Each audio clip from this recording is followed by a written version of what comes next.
అనిపించింది అన్న గామి అయితే ట్రైలర్ చూసినప్పుడు కొన్ని సీన్లు ఎడిటింగ్ చేసి పెట్టారు, లేకపోతే హైలైట్ సీన్లు తీసి పెట్టారో తెలియదు, కానీ చాలా హైప్ క్రియేట్ చేస్తారు చెప్పాలంటే.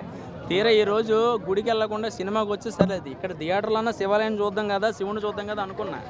ఫస్ట్ నుంచి లాస్ట్ దాకా స్టోరీ స్టార్ట్ అయిన దగ్గర నుంచి ఒకటే ల్యాగ్, చూపించిన సీనే చూపించడం. సో 6 సంవత్సరాల కష్టం కదా, ఇంటర్వెల్ తర్వాత బాగుంటుందేమో అనుకున్నాము. సో అదే రిపీట్ అయింది. పూర్తిగా అప్సెట్ అయ్యారు. ఎందుకంటే ఆయన బిగినింగ్లో, ఆయన ఇండస్ట్రీకి వచ్చిన బిగినింగ్లో ఈ సినిమా ఒప్పుకున్నట్టున్నారు. సో 6 సంవత్సరాలు పట్టింది. ఈ లోపల ఆయన మీద చాలా క్రేజ్ పెరిగిపోయింది. సో ఆ క్రేజ్ని నమ్మి ఈ గామికి రావడం జరిగింది అందరూ కూడా. సో ఇంకేదైనా ఎఫెక్ట్ ఉంటే బాగుండేది. ఏదో మామూలు నార్మల్ స్టోరీని చూపించిన విధానం నచ్చలేదు జనాలకి. అంటే వాళ్ళు ప్రయత్నం బాగుంది, 6 సంవత్సరాల కష్టము, లేకపోతే లేట్ అయిందో మధ్యలో ఆగిందో తెలియదు, కానీ 6 సంవత్సరాలు పట్టింది కదా. జనాలు అందరూ థియేటర్కి ఎలా వస్తున్నారంటే, దీన్ని చాలామంది ప్రొడ్యూసర్లు వచ్చారు, యూవీ క్రియేషన్ వాళ్ళు తీసుకున్నారు. 6 సంవత్సరాల కష్టం అంటే చాలా ఎఫెక్ట్ ఉంటుందేమో విజువల్గా అనుకున్నారు.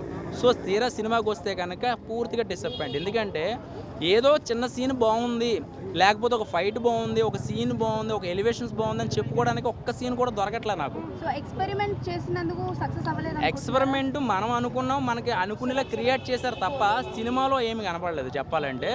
సో నాకు అనిపించింది ఏంటంటే, విశ్వక్సేన్ గారి మీద ఉన్న అభిమానంతో నేను ఫ్యాన్నే, కానీ ఏంటంటే ఇలా చెప్పాలంటే ఒక మూవీగా నేను సూపర్ హిట్ అని నేను గొడ్డలు చింపుకోవచ్చు, కానీ చూసినాడరే ఏం బాగుందిరా సినిమా, ఏం చూసి మాట్లాడుతున్నావు నువ్వు అని రేపొద్దు నన్ను అడుగుతాడు. చాలా మంది వేరే లాంగ్వేజ్ లో ఈ సినిమా కనుక తీసుంటే సూపర్ హిట్ అని అంటారు, మన లాంగ్వేజ్ లో తీసినందుకు ఇలా అన్నారు. లాంగ్వేజ్ ప్రాబ్లం కాదండి, స్టోరీ లేదు సినిమాలో. స్టోరీ ఉన్నా దాన్ని చూపించే విధానం బాగాలేదు చెప్పాలంటే. అది ఎంత చెప్పుకోదగ్గ సినిమా ఇది. దీని గురించి ఎంత మాట్లాడుకుని ఒకటే ముక్క చెప్తున్నా, యావరేజ్.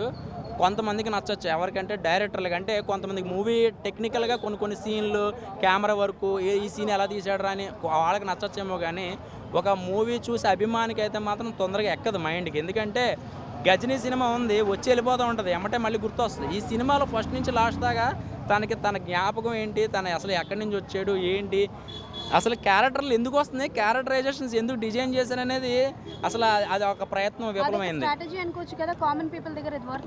అది ఒక 10 minutes to 20 minutes ఉంటే కొన్ని బాగుంటుంది, కానీ 2.5 గంటలు అదే చూపిస్తే ఎవరికైనా బోర్ కొడుతుంది. కొత్త పాయింట్ ఏం లేదండి చెప్పాలంటే, ఏమీ లేదు. ఏంటంటే విజువల్గా కొన్ని కొండ ప్రాంతాలు కానీ కొన్ని ఉంటాయి కదా, మంచు కొండలు, ఇవన్నీ చూపించే విధానం బాగుంది. అది తప్పించి నాకు ఇందులో ఏం లేదు. అలాగే ఆ సింహం వస్తుంది, అదేదో బీభత్సమైన ఫైట్ ఉంటుందేమో అనుకున్నారు, కానీ అది వచ్చి వెళ్ళిపోవడం ఇంకా డిసప్పాయింట్. అది బ్రో, నేను రాత్ర ప్రీమియర్ ప్రేమలు సినిమా చూస్తానండి. అసలు సినిమా అయితే మాత్రం పీక్స్ అసలు మామూలుగా లేదండి. ఒక కేరళ, అంటే కేరళ వాళ్ళు వచ్చి హైదరాబాద్ సిటీలో మొత్తం అంతా ఒక కథ తీసుకొని ఒక మంచి లవ్ స్టోరీ తీసుకుని చూపించిన విధానం అయితే మాత్రం ఫుల్ ఎంజాయ్ అండి. సినిమా 2 కోట్లు పెట్టి తీస్తే 100 కోట్లు కలెక్ట్ చేసింది కేరళలో.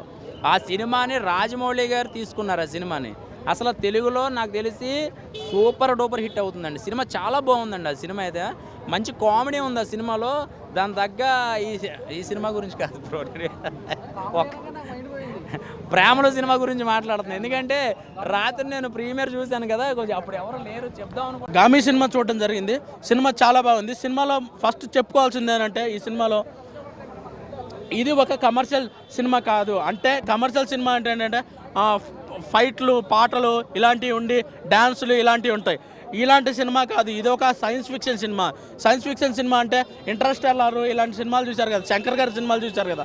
శంకర్ గారి సినిమాల్లో అపరిచితుడు సినిమా చూస్తే, అపరిచితుడు సినిమాలో హీరోకి ఒక సిండ్రోమ్ ఉంటుంది, ఏంటంటే మల్టిపుల్ పర్సనాలిటీ డిజార్డర్ అని. అలాంటి సినిమా అనమాట. అలాగనే హీరోకి ఒక సిండ్రోమ్ ఉంటుంది ఈ సినిమాలో, మల్టిపుల్ ఒక సిండ్రోమ్ ఉంటుంది. ఆ సిండ్రోమ్ ఏంటి? అలాగే ఈ సినిమా స్టోరీ గురించి వస్తే ఒక 3 parallel స్టోరీస్ రన్ అవుతూ ఉంటాయి బ్రో. అంటే 3 వ్యక్తులు 3 స్టోరీలు రన్ అవుతూ ఉంటాయి. Climax last 20 minutesలో చెప్తారన్నమాట.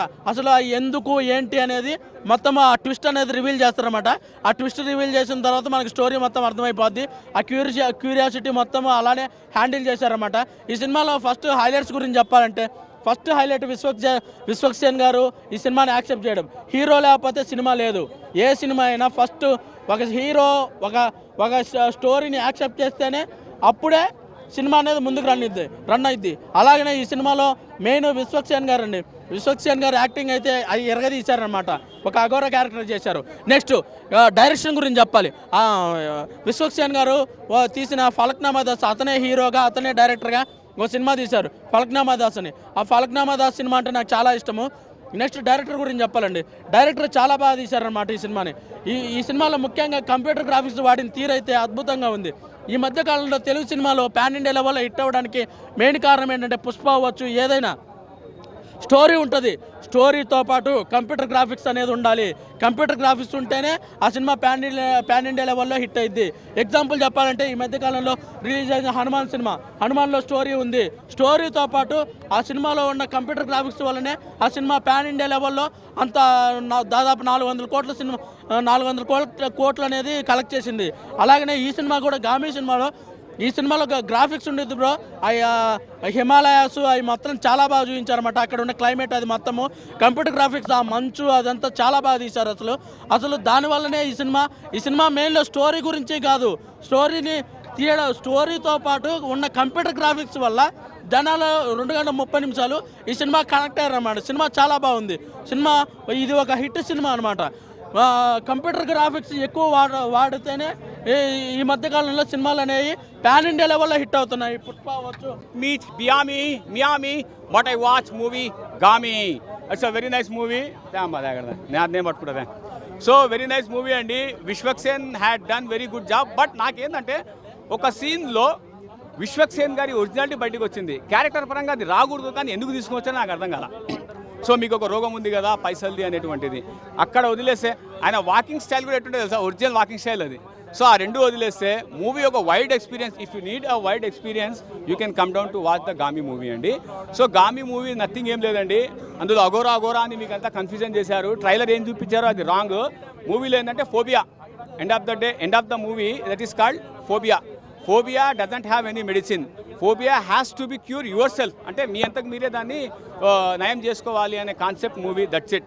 సో దాని తర్వాత వచ్చేసి పాట ఒకటి ఉంటుంది, గామి వై పద నీకు నువ్వే గామి. ఆ సాంగ్ కోసం వెళ్తే 2 నిమిషాలే ఉందబ్బా సాంగ్, ఆడేమో 3 నిమిషాలు ఇచ్చినాడు యూట్యూబ్లో. సో వెరీ నైస్ మూవీ అండి. సో నేను అనేది ఏంటంటే if you are vexed with bikini shows, bikini movies, please come down to watch the Gaami movie. So మీరు ఒకవేళ విసిగి చెందిపోయింటే ఆ ఫైట్లు అవే నాలాగంటే, సో దీనికి ఒక హాలీవుడ్ లెవెల్లో తీశాడు ఆ కాగితం. డైరెక్టర్ కాగితం అయితే ఆయన ఒక తెలుగులో ఒక కాగితం వదిలేశాడు. హాలీవుడ్ సినిమాలు మనం ఎందుకు చేయకూడదు, మనం కూడా చేయొచ్చు కదా అని చెప్పేసి. సో 3 క్యారెక్టర్లు డిజైన్ చేశాడు. గ్రోతింగ్ క్యారెక్టర్ చిన్నగా. సో మొత్తం చెప్తే సినిమా ఇదైపోతుంది. నైస్ అండి, very nice movie. Please watch the movie Miami. దయచేసి ఓటీటీ వరకు వెయిట్ చేయండి. ఓటీటీ మాటీటీ నీటీటీ వద్దు, డైరెక్ట్ బాక్స్ ఆఫీస్కి వెళ్ళి చూడండి. మీ సమీప థియేటర్లో కూడా చూడొచ్చు మూవీని. వెరీ నైస్ మూవీ అండి.